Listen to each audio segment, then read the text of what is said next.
Madam President.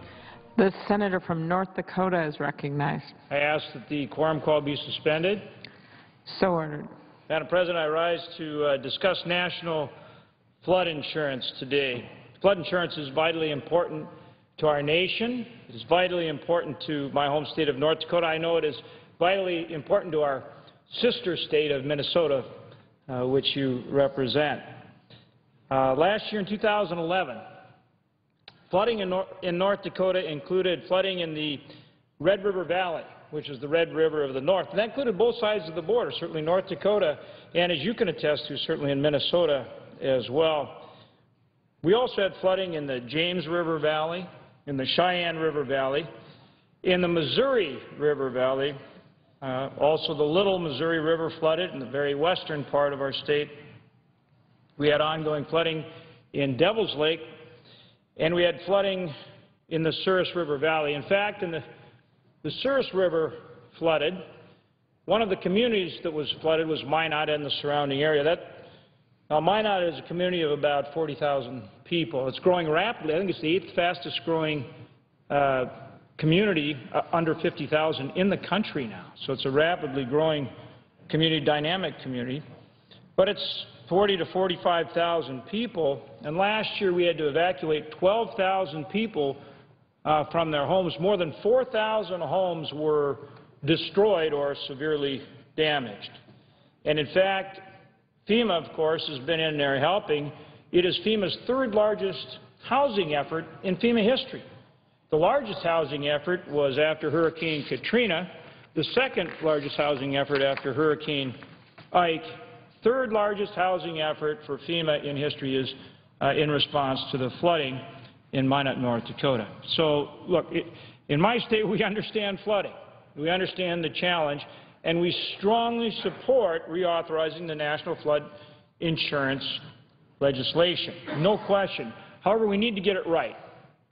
We need to get it right, and there's some important policy implications in the bill that is being put forward in the package that we likely will be voting on, along with the highway bill, as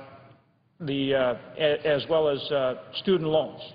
So we're looking at a package that includes reauthorization of national flood insurance. We're looking at a package that addresses the interest rate on student loans, again, something that I absolutely believe that we need to do, and also a package that includes the highway legislation. But there's policy that's being inserted into the flood insurance bill that involves something called residual risk. Residual risk. And it's a new policy, and we haven't carefully considered it, and we haven't voted on it, and we need to.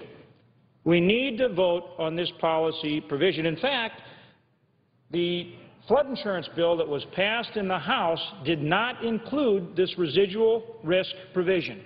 It was not included in the House package, but now we're looking at a package including all three of these large pieces of legislation, the highway bill, student loans, and national flood reauthorization, and we've got this new residual risk policy in there.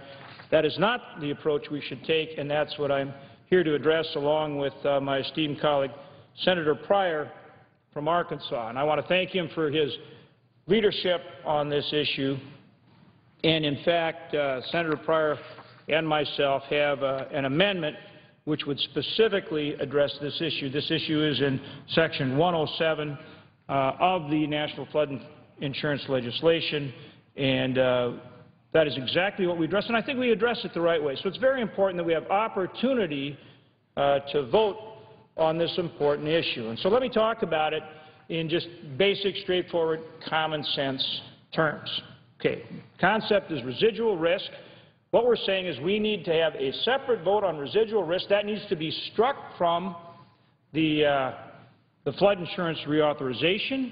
We can study it, evaluate it, and then once we've had opportunity to adequately both understand it and debate it, we can make a determination about how best to proceed. But it should not be included as part of this comprehensive legislation along with the other legislation in the package. So, residual risk. Let's say you have two individual homeowners, one who lives just outside the 100-year floodplain, thanks to natural geography, and a second individual who lives within the floodplain but behind dikes, levees, or other sturdy infrastructure that is federally certified and constructed to protect residents against a 100-year flood event. Let me repeat that.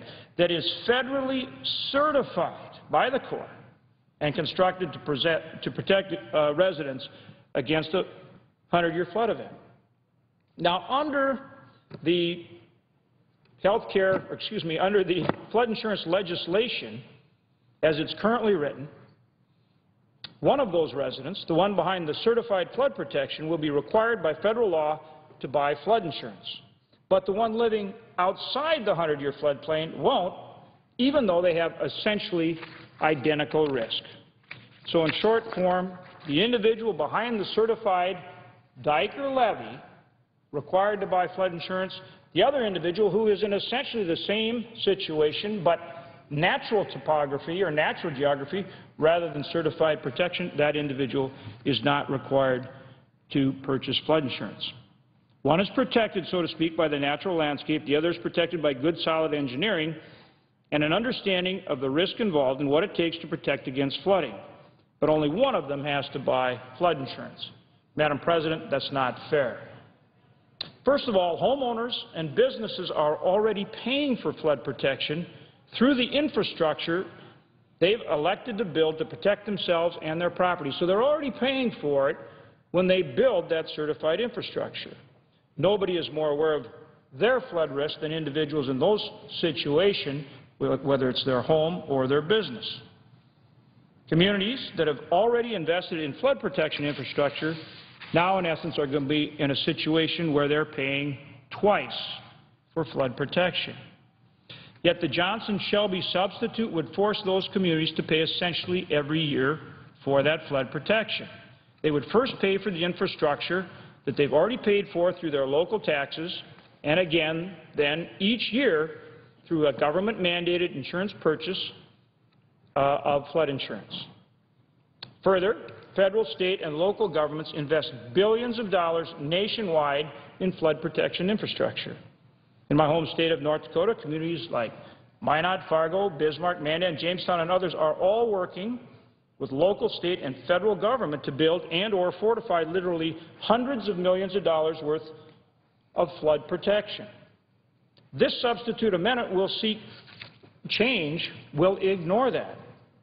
In essence, this is not a good return on investment for the American taxpayer.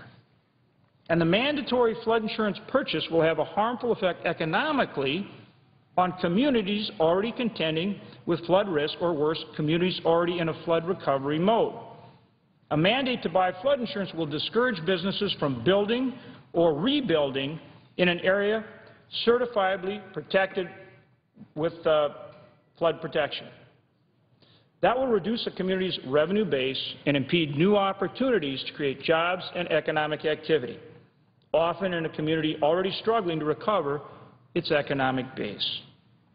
Additionally, the substitute amendment requires both mandatory insurance purchase for people behind certified flood control infrastructure and at the same time a study on the very same policy it intends to implement.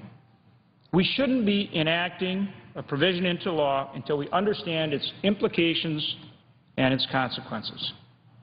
Mr. President, the Pryor-Hoeven Amendment allows the study to move forward, but it removes the mandatory insurance purchase requirement. We should determine more about how it impacts individuals and communities before this new mandate is considered. We have to keep in mind that we're talking about a policy change that affects millions of people across the country. If you look at this chart, all these dark green areas represent counties throughout this country with levees. So you're talking millions of people who are currently protected with levees. In the case that they have certified levees, right now they're not required to purchase flood insurance. But with this vote on the whole package, if we don't address residual risk in the way that I've put forward, that changes. All of them then become subject to purchasing flood insurance. Now, I would submit to you that there's a lot of mayors a lot of city council members, a lot of county commission members that would like to know if there's going to be a policy change where they're now going to be required to purchase flood insurance before that happens. Keep in mind, working with the federal government at the state and local level, they've built flood protection. That flood protection has been certified. They've told their constituents that, look, if we go out and whether they've made special assessments to do it or whether they have a tax base to do it or however they do it, they've gone out and told the people in their community, said, look, we're going to build this flood protection. We're going to pay, you're going to pay to build that flood protection, and we're going to do that so once constructed, you're A, protected, and B, then you won't have to buy flood insurance along with your home mortgage. So that's what people expected. That's what's in place.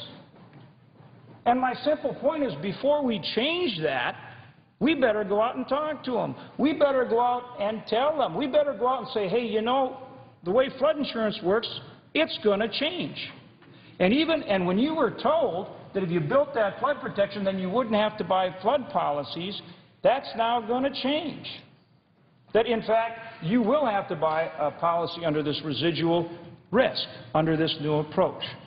And so my point is, we've got to make sure that people understand that, and we've got to understand the ramifications and how it's going to work before we make this change. And that is why it is so important that we get a chance to vote on this amendment and address it. And again, as I've said, our amendment makes sure that we study the issue. We make sure that FEMA and the Corps are in a position to actually do the analysis and determine whether or not it works, or what the ramifications at least are of putting it into place before we put a mandate like that into effect. So, again, Madam President, as we go forward with this package that will include national flood insurance, that will include the highway bill, that will include reducing the rate on student loans, we've got to make sure that we have opportunity to address this issue.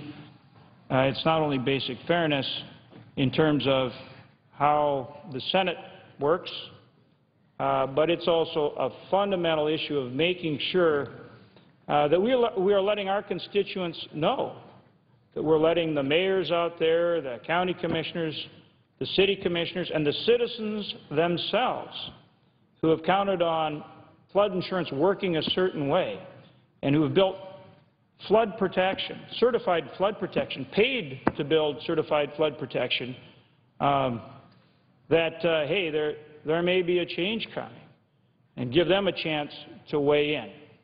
And we've got to make sure that whatever we do, it's not only something that we've communicated to the citizens we represent on it, but that it's absolutely fair, and that it makes sense, and that it's consistent, that it treats individuals who are in like circumstances, whether it's through natural topography or whether through its certified flood protection. But if they're in a similar or the same circumstance, they needed to be treated consistently in order for the legislation to be fair. And so that with that, Madam President, I urge my colleagues to support our effort to get a vote on the Pryor-Hoeven amendment so that we can properly address this issue. With that, I yield the floor. I note that my colleague from the great state of Pennsylvania, Senator Toomey, is here, and at this point I would yield the floor.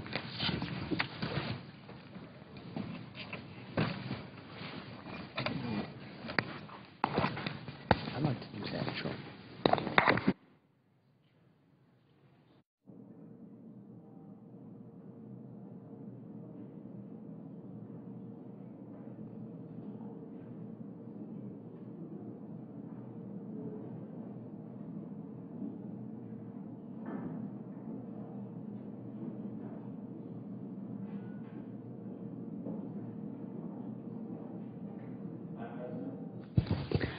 The senator from Pennsylvania is recognized.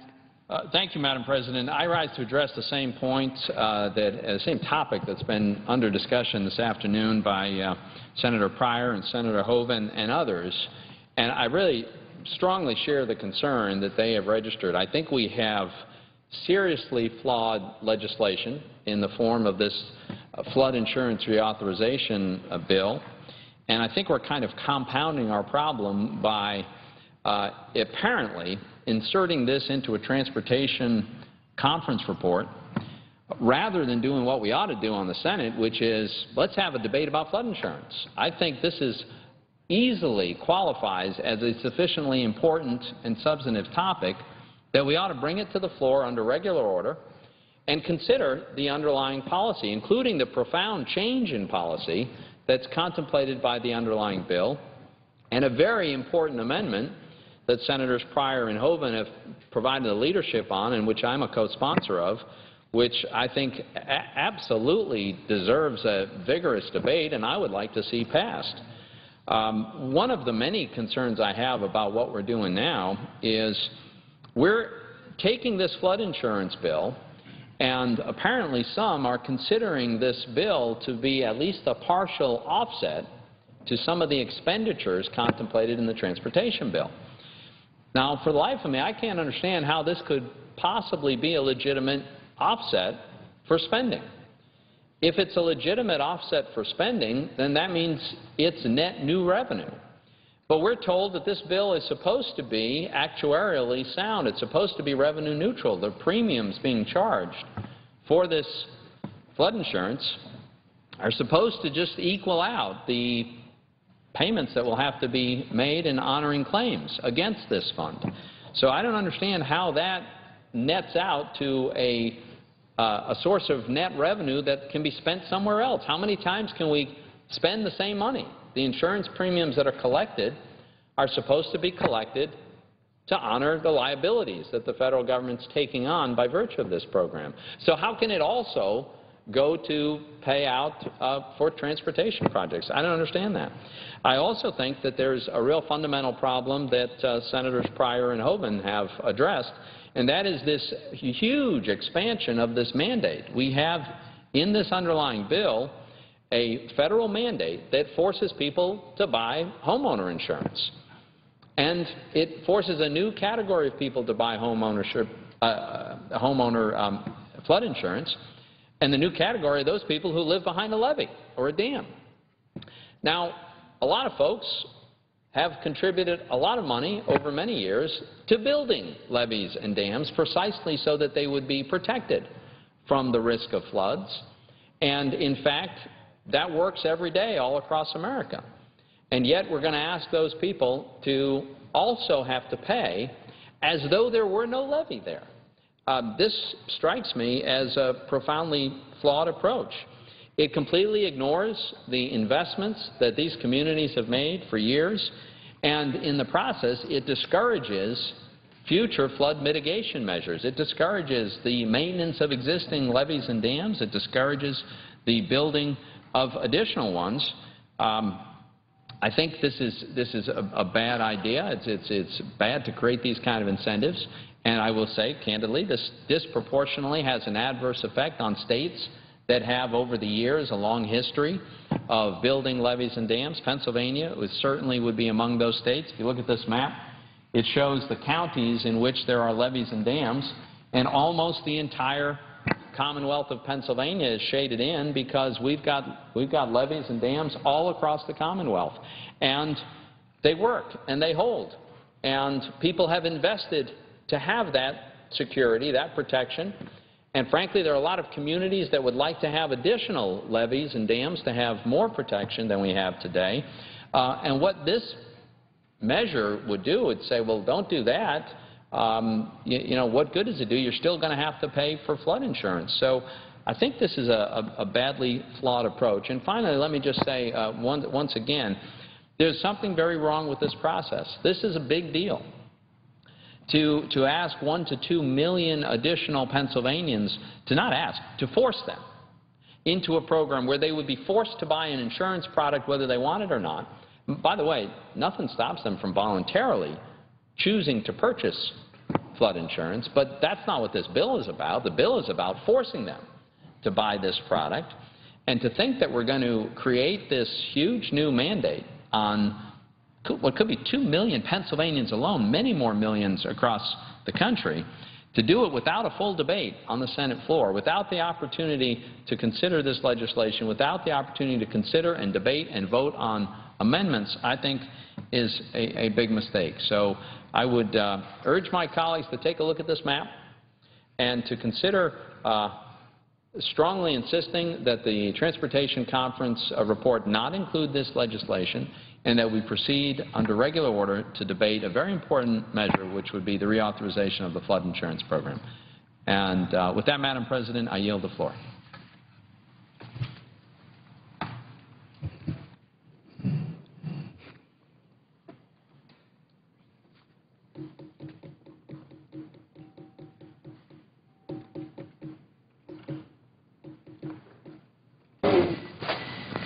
Madam President. The senator from Arkansas is recognized. Thank you, Madam President. I was having trouble getting through the obstacle course over here of all these charts and all, but let me just thank all my colleagues who've come here today to talk about this. Turns out we've had 2 Democrats and 2 Republicans. We may have more on the way. I know of at least 1 or 2 others that may be on the way.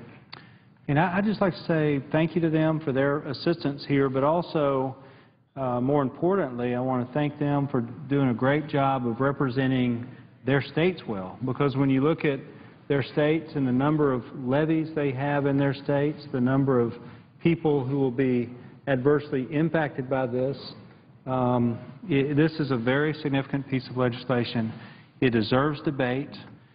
I do not like the fact that somewhere in this building, behind closed doors, people are trying to negotiate this legislation into a larger package. We should let the Senate be the Senate. We should bring the National Flood Insurance Program bill to the floor by regular order. We should debate it. We should offer amendments. We should vote on those amendments, vote on final passage. Shouldn't have any funny business with this. This is an important piece of legislation. But right now, the funny business with this legislation is not the fact that there may be an extraneous amendment or 2 that's totally unrelated to the subject matter. The funny business right now is they're trying to jam this down the throats of other senators, especially when they know that there's an amendment that's relevant, that's germane, that's in order, and that amendment would probably get well over 50 votes. They're thwarting the will of the Senate if they include this in the legislation. So I would implore my colleagues who are involved in this conference effort to try to bring the surface transportation bill, which I support, and try to bring the student loan bill, which I support, try to bring those bills to the floor. I would implore them to not include the offending language of Section 107. If they do, I want to state my intention to object to that language when it comes here to the Senate. And that is not a very pleasant prospect, because that means the House may have to stay longer, the Senate may have to stay longer. This is completely avoidable. I think that we have a mechanism in place where we can either take this legislation, the flood insurance legislation, up tomorrow and dispense with it and pass it, I hope, amend it and pass it, I hope, and or we could file cloture. If there's problems with extraneous amendments, we could file cloture, more or less, say, tomorrow, and then after the 4th of July recess, where we'll be back home in our home states, we could then take it up the first day or 2 we get back. So there's ways to do this. We have to remember, Madam President, that this legislation, this law does not expire until the end of July. We have 2 or 3 extra weeks here. It's not going to expire this weekend. We have another month that we can do this, and sometimes things in the Congress take time. We understand that. I'd rather do it sooner rather than later. I'd rather get it all done tomorrow, but I do not want this included in some larger package where we do not have a chance to offer the Pryor-Hoeven amendment. I yield the floor. But Senator From North Dakota. Thank you, Madam President. I'd like to join with Senator Pryor in this objection. We've clearly laid out a path to resolve the situation, and that is to have a vote on the amendment that we've put forward, and there are other ways to resolve it as well. And you know, we've made that very clear. But look, this is a clear case where, in order to make a policy change of that magnitude, it needs to be properly discussed, properly debated, and certainly voted on. So this is a situation where we've clearly laid out any number of ways to resolve the issue, but this legislation, the Section 107 that Senator Pryor referred to, should not be included in this legislation, and if it is, then I would seek to join Senator Pryor in his objection. With that, Madam President, I yield the floor and note the absence of a quorum.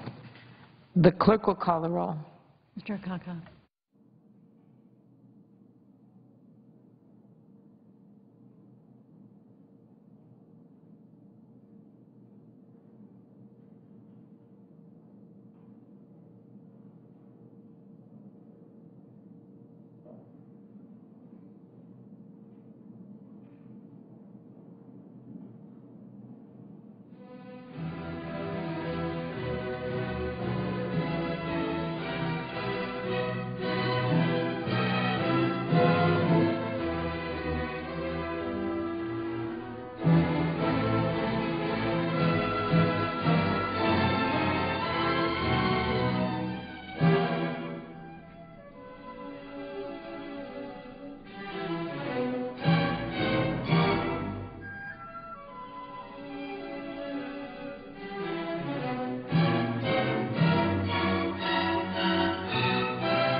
Alexander.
Senate quorum call be suspended.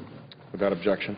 Mr. President, politicians are used to waiting in nervous anticipation for certain events, specifically their own elections and the elections of their friends. But it is an interesting feeling in this town today, in Washington, D.C., waiting in nervous anticipation of a Supreme Court decision tomorrow. Is it a decision which will address the Affordable Care Act? And this Affordable Health Care Act, I think, may be one of the most significant measures that I've ever been asked to vote on as a member of Congress.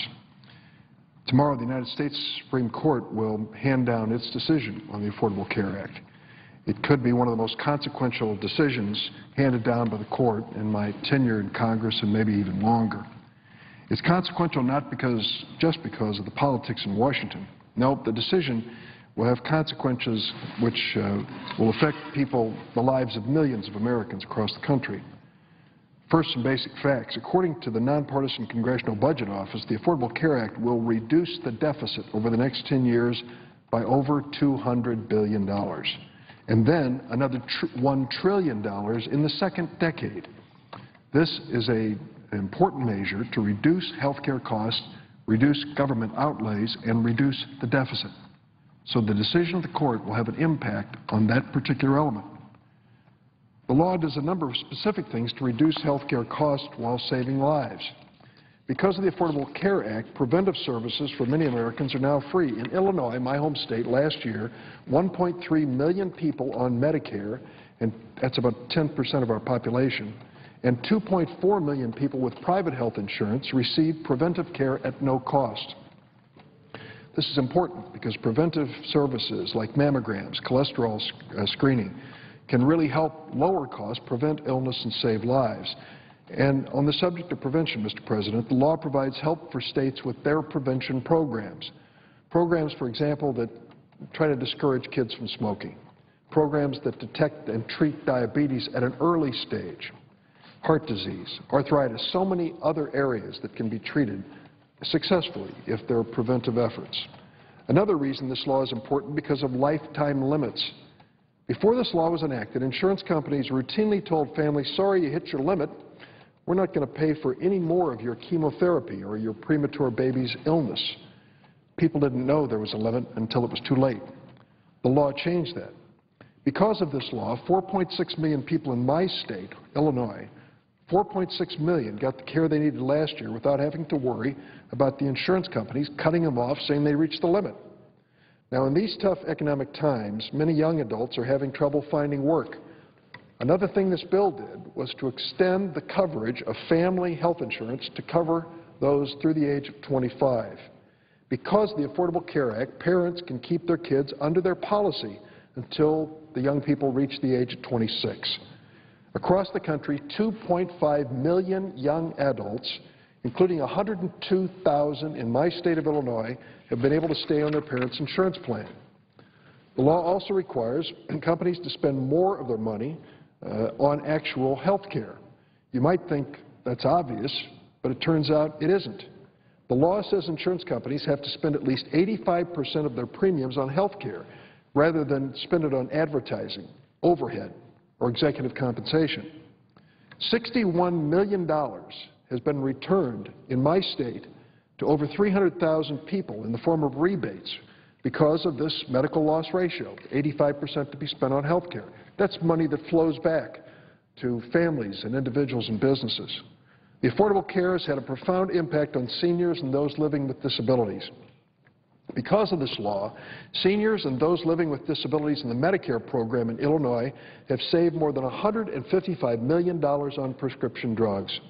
And seniors taking their medicine as they're supposed to are likely to stay healthy longer and be less of a cost to the system and lead more independent and stronger lives. We've talked and talked in the Senate about how we need to help seniors afford to buy prescription drugs. Now we know that this bill that will be considered by the Supreme Court tomorrow has been closing the donut hole that was created by Medicare Part D. When we passed the Affordable Care Act, we did something about it. Illinois seniors saved $155 million because the Affordable Care Act was signed into law. By 2020, if the Supreme Court does not strike this law or this provision, The donut hole will be fully closed, and seniors won't have to worry anymore about that gap in coverage that eats into their savings. I've been working for years to help small businesses find ways to afford health care for their employees. I introduced a bill in 2009 to help the community and the insurance industry that allowed small businesses to work together in a health care exchange. The Affordable Care Act built on that principle and improved it dramatically. The new health care law provides a tax break for small businesses that are doing the right thing and buying health insurance for their employees. So far, in Illinois, so far across the country, more than 228,000 businesses have taken advantage of this new tax credit and saved $278 million. For those who say the Affordable Care Act really hasn't helped small business, here's proof otherwise. Another 30 million people who have no health care coverage today will be covered when the Affordable Care Act is implemented.